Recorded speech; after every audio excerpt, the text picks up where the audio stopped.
ഞാൻ ഇടയ്ക്ക് വിളിച്ച് കാര്യം ആകെ പോകുമ്പോഴും.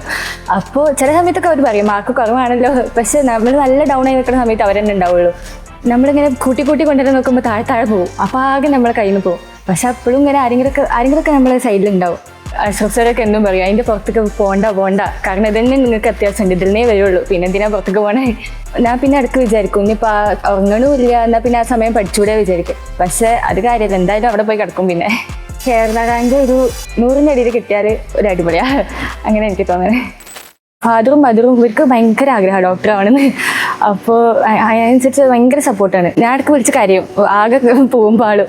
അപ്പോൾ ചില സമയത്തൊക്കെ അവർ പറയും മാർക്ക് കുറവാണല്ലോ, പക്ഷെ നമ്മൾ നല്ല ഡൗൺ ആയി നിൽക്കുന്ന സമയത്ത് അവർ തന്നെ ഉണ്ടാവുള്ളൂ. അവർ പറയും കുഴപ്പമില്ല, പഠിച്ചോ. ആ ഒരു സപ്പോർട്ട് ഉണ്ടാകുമ്പോൾ പിന്നെ നമുക്ക് കുഴപ്പമില്ല, അങ്ങനെ അഡ്ജസ്റ്റ് ചെയ്ത് തട്ടിമുട്ടി പോകും. പിന്നെ ഫ്രണ്ട്സും അവർ നല്ല ചിലവരൊക്കെ ഉണ്ടാവും. നമ്മൾ ഭയങ്കര ഡൗൺ ആയി നിൽക്കുന്ന സമയത്ത് ചിലപ്പോൾ അടുത്തുള്ള അപ്പോൾ പോട്ടെ ഇനിയുണ്ടല്ലോ, ഇനി എത്ര എക്സാം കിടക്കുന്നുണ്ട്, അപ്പോൾ നമ്മൾ വിട്ടിട്ട് കൊണ്ട് പഠിക്കായിരിക്കും.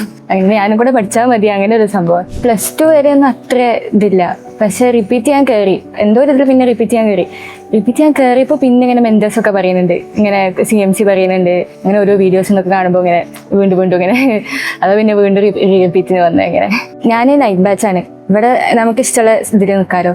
അപ്പോൾ രാവിലെ ഒരു 8:30 എണീക്കും, പിന്നെ ഒരു ഓട്ടാണ് 45 കയറണമല്ലോ. വേഗം ഫുഡ് കഴിക്കും, പല്ലേക്കും, ക്ലാസ്സിൽ കയറി കഴിഞ്ഞാൽ പിന്നെ ആഷിഖ് സാറിന് മോർണിംഗ് മീറ്റിംഗ്, അത് ഒരു 9 o'clock വരെ ഉണ്ടാവും. പിന്നെ നമ്മൾ ഓരോ എഴുതി വെക്കും, എന്തൊക്കെ പഠിക്കാനുള്ള ഒരു ധാരണ ഉണ്ടാക്കി വെക്കും. അപ്പോൾ 1 മണി വരെ ഞാൻ അതൊക്കെ ചെയ്യും, അങ്ങനെയൊക്കെ ആക്കി വെക്കും. ചിലപ്പോൾ തീരൂല, പക്ഷേ അതവിടെ നമ്മൾ വിടും. എന്നിട്ട് വീണ്ടും 2 മണി കഴിഞ്ഞിട്ട് വീണ്ടും ശ്രമിക്കും. പിന്നെ ഫുഡ് കഴിക്കുക, ചായ കുടിക്കുക, ആ സെയിം റൂട്ടീൻ തന്നെ.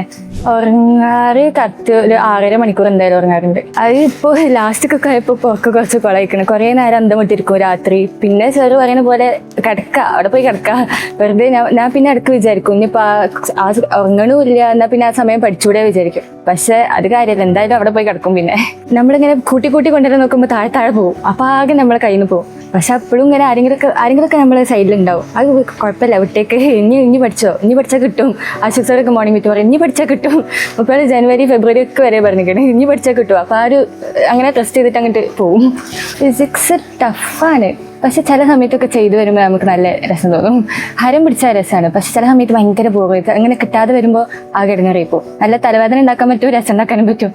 ഇപ്പോൾ നമ്മൾ വീട്ടിൽ പോയിട്ട് ഇങ്ങനെ കുറേ റീലൊക്കെ കണ്ട് ഇതുണ്ടാവില്ലേ, അപ്പം അങ്ങനെ ലീവിന് പോയി വന്നാൽ ഒരു സ്റ്റക്കായിരിക്കും ആകെ. നമുക്ക് ഇവിടെ വന്ന് പഠിക്കാനും തോന്നൂല, കാരണം ടച്ച് വിട്ടല്ലോ. അപ്പോൾ കൂടുതൽ ഇൻട്രസ്റ്റിംഗ് ഒബ്വിയസ്ലി റീൽസ് കണ്ടലാണ്. അപ്പോൾ വന്ന പാട് ഭയങ്കര നമുക്ക് ബോറായി തോന്നും. അപ്പോൾ അത് ഉണ്ടാവാതൊക്കെ ആണെങ്കിൽ അത് ഒഴിവാക്കണം നല്ലത്. എന്നാൽ പിന്നെ വേഗം ട്രാക്കിൽ കയറും വന്ന് കഴിഞ്ഞാൽ തന്നെ ലീവ് കഴിഞ്ഞിട്ട്. പിന്നെ വീട്ടിൽ പോകുമ്പോഴൊക്കെ മാക്സിമം ഞാനിങ്ങനെ ഇവരെ പേരൻസിനായിട്ടൊക്കെ സംസാരിച്ചിരിക്കാൻ നോക്കാം, അങ്ങനെയൊക്കെ ടൈം സ്പെൻഡ് ചെയ്യാറ്. അല്ലാതെ ഫോൺ എടുക്കലൊക്കെ ഭയങ്കര കുറവാണ്. ആദ്യം മുതലേ നല്ല സിസ്റ്റമാറ്റിക്കായിട്ട് കറക്റ്റ് പോകാൻ നോക്കാം. കാരണം ചിലപ്പോൾ നമ്മൾ എവിടെയെങ്കിലും ഒരു ഗ്യാപ്പ് വിട്ടിട്ടുണ്ടെങ്കിൽ ലാസ്റ്റൊക്കെ നോക്കുമ്പോൾ നമുക്ക് ഭയങ്കര റിഗ്രറ്റ് അടിക്കും, ആ സമയം പഠിച്ചിരുന്നെങ്കിൽ എന്ന് തോന്നും. അപ്പോൾ അത് വരാതെ കറക്റ്റ് ആഷിഖ് സാർ പറയുന്നത് കേട്ടാൽ മതി, അതന്നെ ധാരാളം. അങ്ങനെ കറക്റ്റ് എല്ലാം ഇതാക്കി പോവുകയാണെങ്കിൽ നമുക്ക് റിഗ്രറ്റും ഉണ്ടാവില്ല, കറക്റ്റ് ആ ഒരു ട്രാക്കിൽ തന്നെ പഠിക്കാൻ പറ്റും. കേരള റാങ്ക് ഒരു 100ൻ്റെ അടിയിൽ കിട്ടിയാൽ ഒരു അടിപൊളിയാണ്, അങ്ങനെ എനിക്ക് തോന്നുന്നത്.